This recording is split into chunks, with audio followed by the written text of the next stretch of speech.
powerful. He's so vicious. Like his one punch power at 135 is like nobody else's in the division. Like the way he starches people is crazy. Exactly. He gets so much torque and power into his punches, and he's so fast that he covers ground, and his uppercuts, they're just devastating. Sure, I think I can stop. I'm much quicker than him. He's much stronger, much bigger, but we just gotta wait and see until we get in there and touch the waters. Joe Rogan was visibly surprised when Gervonta "Tank" Davis showed up for the press event ahead of his exhibition bout with Jake Paul. Instead of his usual lean and compact look, Davis appeared noticeably bigger, with a thicker, more muscular build. Rogan, who's seen countless top-level athletes in his career, couldn't hide his reaction, clearly impressed by how much Tank's physique had changed and how powerful he now looked. Giant Gervonta fan. I think that guy's so unusual. His style's so unusual, and his patience. The Leo Santa Cruz fight was really something for me, because Leo Santa Cruz is a technician, Mexican style, and the fight was very close before Tank stopped him. But he has that power that can end it. He finds these openings, and he sees them, but he doesn't go after them right away. He waits for the right time. He's so patient. Like when you watch the early rounds of his fights, he probably has the lowest punch count in the early round, but he also knows he's got that nuclear option that if he can crack you, most likely he's going to take you out. He's got massive confidence in that. During the face-off, Gervonta Davis appeared to deliberately minimize attention on his new physique.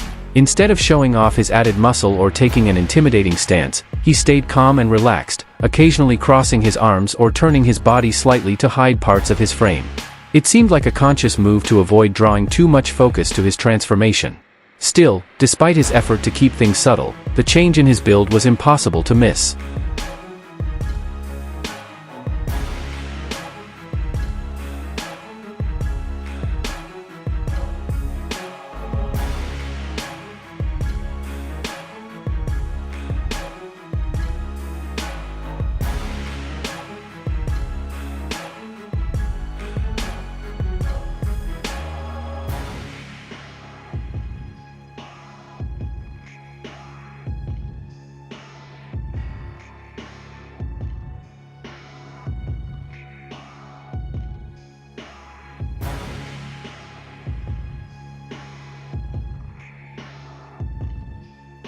Joe Rogan says Jake Paul's approach to boxing is driven more by promotion than real competition. He explains that these kinds of fights are designed to attract casual fans and spark curiosity through unusual matchups. According to Rogan, the hype, betting talk, and attention around these events are less about true boxing skill and more about generating headlines.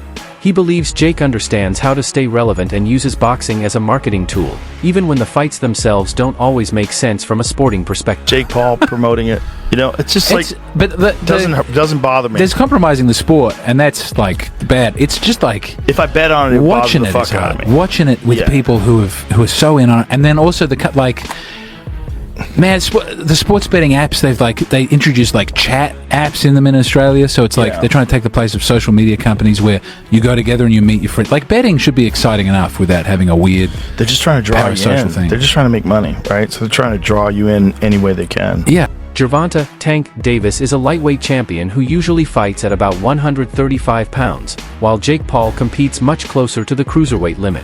For this matchup, both camps agreed to a catch weight of 195 pounds, a decision that surprised many fans and was only finalized after extended negotiation. Yelling so much about him fighting someone, fight somebody your size. His next opponent is, by far, the most credentialed guy ever fought actively in his prime. There's one problem. He fights at 135 pounds. He fights at 135. Because of the major size difference, this exhibition will follow special rules.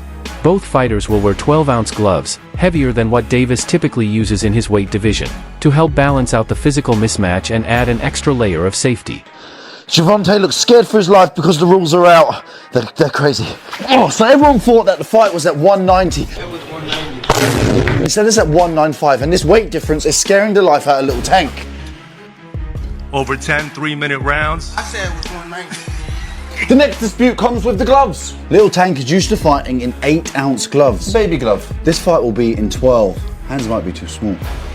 Also, Tank just fought in a 12 3-minute round fight against Roach. Yes, and now he's fighting in 10 3-minute rounds, which isn't too bad. Well done, Jake. Exhibition though, can he win? Yes, he can actually win. It will be overlooked by 3 sanctioned judges. So you can actually still win and knock him out. But here's the trick. It's body punches only. And there's a reason. That's because Tank said, look, this is a bit unfair. I don't want to punch up. I want to punch at my head height. Where does it fall? At Jake Paul's belly. Oof. So apparently we've heard there's no knockdown rules, but aside from that, it's a pretty well-rounded fight. Oh yeah, and there's some drug testing involved. But Jake Paul for the win. Davis's trainer, Calvin Ford, has expressed concern about the rule change. He explained that while heavier gloves can lessen the impact of punches, they also alter the way punches land and how fighters defend themselves, forcing Davis to adjust his usual fighting rhythm. The gloves. You understand what I'm saying? Because we don't fight in 12-ounce gloves. We don't use 12-ounce gloves. That's training gloves, you know what I'm saying? I'm like, that's 2 pounds away from Jake. He fights in 10s. Tank fighting 8s, so he losing 4 ounces. So my thing is, I said, they said, put Tank in 8s, put him in 10s. That makes the fight more interesting. You know what I'm saying? And we'll go from there because I understand. And I brought that question up to one of his handlers. They was, no, we don't want to do no mismatch. It's supposed to be an expedition. What's the matter? What, you know, now y'all want the wins and the loss. You know what I'm saying? All these restrictions, but you want to be great. Being great is really pushing the envelope. You know what I'm saying? You know, Tank don't really care, you know. So when I brought this up, he said, dang, facts. You know what I'm saying? So, again, you know, he can weigh the 10s and we weigh the 8s. Then we got to fight. Teddy Atlas reacted strongly to the face-off between Jake Paul and Gervonta Davis, immediately pointing out the massive size difference between them. He joked that Davis would practically need a ladder just to reach Jake's chin. While Atlas acknowledged that skill and style mismatches are normal in boxing, he emphasized that this particular size gap is far beyond what's reasonable or safe. They should also have like the size of the ring, the size of the glove, all that stuff. Particulars should be in the contract, but I would probably look for one thing that is not the common thing to have in a contract if I'm Tank. A ladder. A ladder. Can I get a ladder? Somebody? You know what I mean? Hey, look, if he hits him on the chin the way he can punch, Jake might be doing a dance. You know what I mean? Not voluntarily either. But we'll get into that more later. The thing that I'm talking about right here is what you said. It was stark. The size difference was really, you couldn't ignore it. We understand the talent difference, the experience difference. We understand all of that. But the size, the pure, and we understand small guys can beat big guys. We just saw Crawford do it to Canelo, but you know, a little different. The size difference was, I mean, it was eye-catching, jaw-dropping. And it made me think, and I'm going to ask Richie, our man here who's doing all the taping, who does such a marvelous job. I'm going to ask him, because I know he's an expert in this area, but it reminded me of one of the Rocky movies where they had the face, where they did the wrestling thing with Rocky and Hulk Hogan, a.k.a. Thunderlips. He was Thunderlips back there. And I thought I had it right, and it was confirmed to me.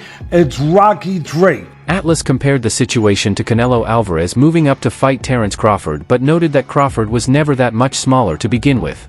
In contrast, Tank Davis is simply too undersized to reach Jake Paul effectively, making the matchup seem one-sided from the start. Fans, journalists, and boxing experts have all raised concerns about how fair or even safe this fight might be given the massive size difference. The debate isn't just about Davis himself, it's also about what this kind of event means for the sport. Critics are questioning whether it prioritizes entertainment over fighter safety and what kind of message it sends for future exhibition or celebrity-style fights. Joe Rogan is among those pointing out that boxing is entering very unfamiliar and risky territory with this matchup. Well, I think when he weighed in for Mike Tyson was 227 pounds. That is, if I'm not mistaken, a 92-pound weight difference. It's insane. That is called one thing. That's called being a bull. Fighters to watch, because he's so different. His style is so different.